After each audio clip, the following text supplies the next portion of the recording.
So let's now go into geometry nodes. Geometry nodes is basically a modifier where you can modify your geometry procedurally instead of manually tinkering with it. So if you go to this tab, we can see that we are now in the geometry mode. Let's click new. And when we click new here in this geometry node window, we can see that a few things happen. First, we got some nodes in here, and then we also got this modifier. So on any object, you don't even have to be in the geometry nodes tab. If you click add, you can add the geometry nodes modifier to that object, so you don't actually have to go in here or do something special. You can just add the geometry node modifier, and then you'll have it in here. Now that we have added it, this again looks similar like some shader editor or something. You have your outputs, your inputs, and then this is the final product that you will have. And right now we have this cube as our input. So if we deselect this, we can see that basically we have nothing because we don't have anything connected in here. So that is kind of how geometry nodes work, just kind of the basics. Now let's see what we can actually do with this. So if I click Shift A, we get a bunch of options, and I'm gonna click search and type join geometry. This is one useful node where you can combine two geometries, and for this you can also go in here in geometry. I usually like to use shortcuts, but you can also go here in geometry and find the join geometry node, but there is a bunch of them. So if you just remember a few of the ones that you use the most, you can just easily search for them instead of trying to find them in the menus.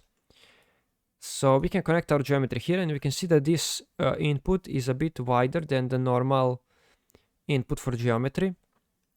That means that we can connect as many geometries as we want, and it will just combine all of them. So right now we have just one, so we get the same thing that we get before.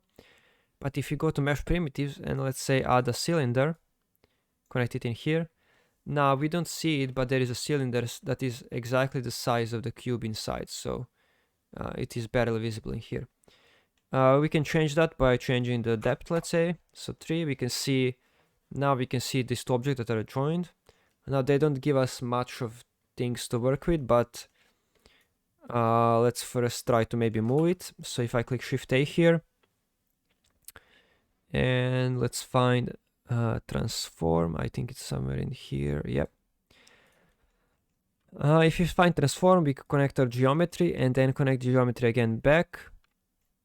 And now if we move, let's say Z or X, we can actually move our object. Now you will see that there is another object here, and that is because, as I said before, you can connect as many objects as you want. So this one was left before because it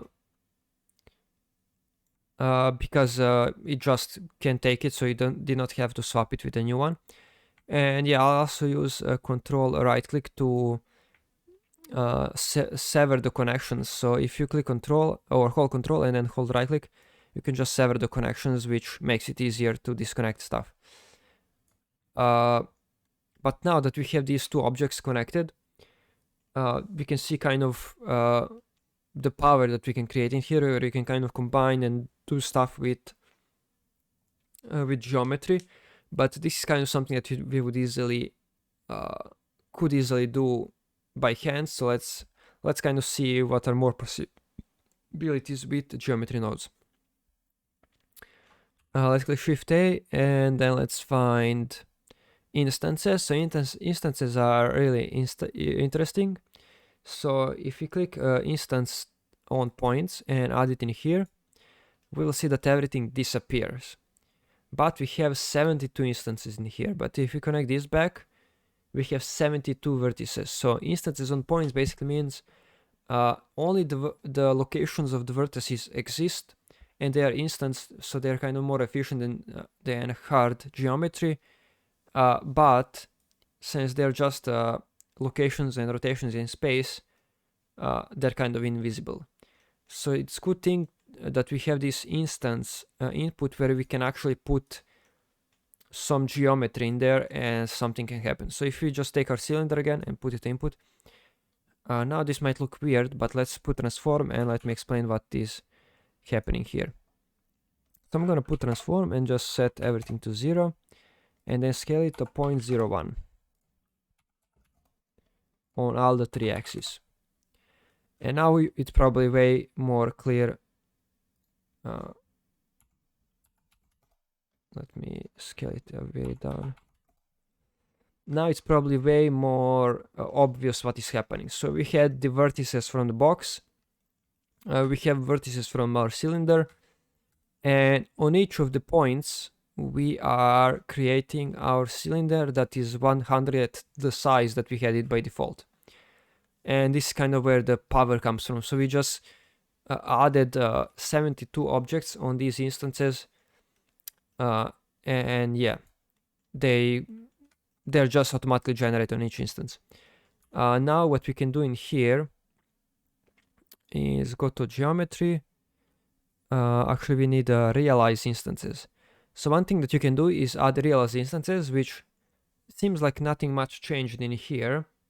But if you look at our mesh, we can see now we actually have the mesh generated. Before we could just have 72 instances, and that's about it. But now we have the actual geometry realized, and now if I apply this geometry node, we can go into each individual object and edit it out. Before we could not do it. So realized instances can be useful in that way if you want to generate from instances to geometry. So now that we have that created, let's make it even more complicated. So first thing that I'm going to do in here is just move it to 0.1 just so we have it more obviously created here. Something like this. And I'm going to add extrude mesh. And let's just add it, see what happens. Now, extrude mesh, you probably know it from using Blender normally, but in here what it basically does is extrudes everything, which we kind of don't want. Extrudes all the faces in their normal directions. But let's say we just want to extrude the top, we can just take from our cylinder. We get some information from our cylinder that we can take and use, and one thing we can do is select top, and then only the top vertices are extruded. So we removed anything from the bottom that are in the selection. And now we have the offset scale, so how much we want to actually offset, and we can also disable the individual, so we have something like this. And now we can offset this in a really nice way.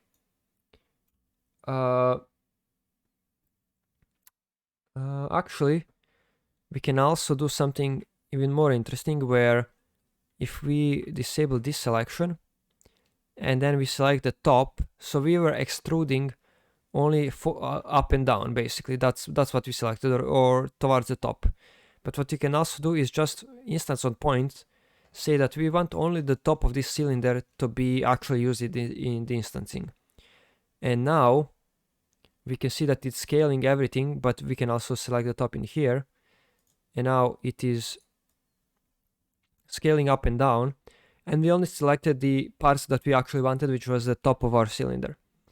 So this is kind of the power that we get with geometry nodes. We can do all these procedural things. And keep in mind that if at any point something changes, so let's say you want maybe a cone.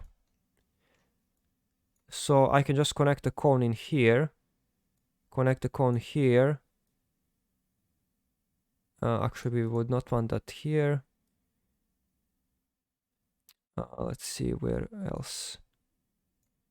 And we want the top of this here, and then top of this here. And now we only have this single vertex on the cone that is selected up there. We can also just disconnect this, and everything is now converted with cones. So we have the cone in here instead of cylinder, and then we have vertices of cones, and we spent maybe like 10 seconds changing this. So this is the power of geometry nodes. You can make things procedural, you can easily swap things around, Let me bring back to the cylinder. You can change the size, scale of everything. So if I, for some reason, am not satisfied with the location where this is happening, I want to move it more to the right, I could just move the Y, I can move the X, and stuff are automatically moving. Because keep in mind, to kind of see the logic of how this is going is you might want to go from back towards the start, or from the end to the start. So we are instancing points onto the geometry of the cylinder, and this cylinder we moved a bit to the right in the beginning with this transform. That means that if we at any point want to change the location of the cylinder, we will go in here. If we want to change the instances, we can also move it here.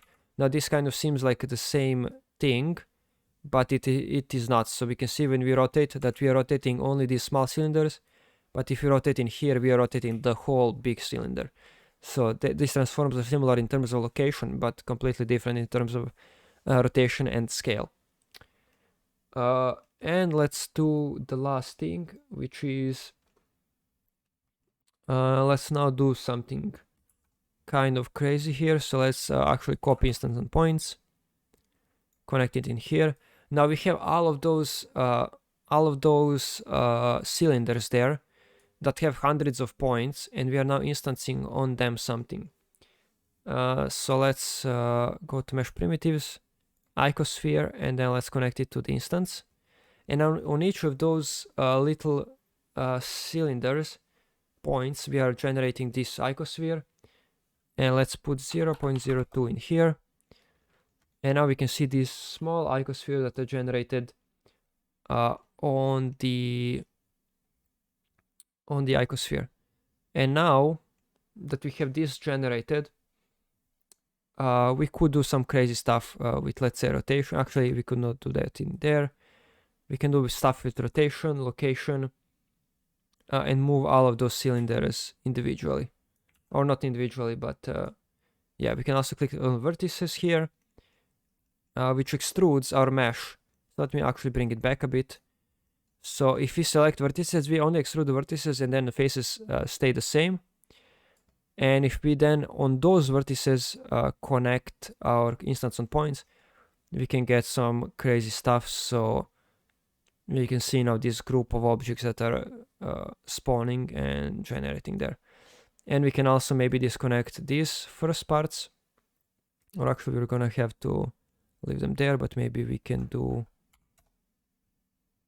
scale 0 on this axis and get some crazy effects.